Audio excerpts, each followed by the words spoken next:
ఆ పంటకి ఈ పంటకి చాలా గ్రోత్ కూడా కావచ్చు, మిగిలిన కూడా చాలా వ్యత్యాసం ఉందండి.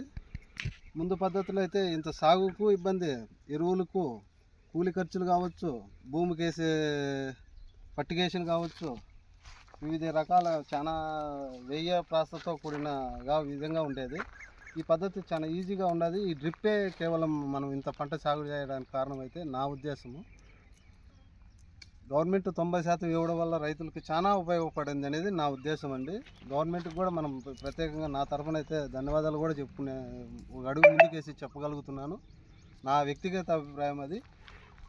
కాకపోతే ఇప్పుడు చూడండి, మీరు ఇంత సాగు ఈ వేసవిలో ఎంత తక్కువ నీళ్లు బోర్లో రావడానికి కూడా అతి కష్టంగా ఉన్నది.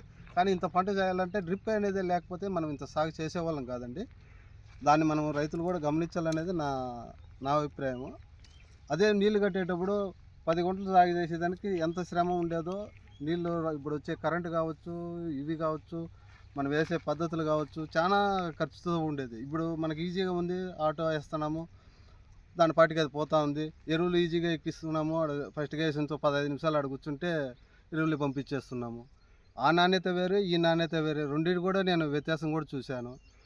నా వ్యక్తిగతంగా నేను చెప్పాల్సింది చెప్పాను. గవర్నమెంట్కి అయితే ప్రత్యేకంగా అయితే నా తరపున నాకైతే చాలా ఆనందంగానే ఉండదనేది నా అభిప్రాయం అండి.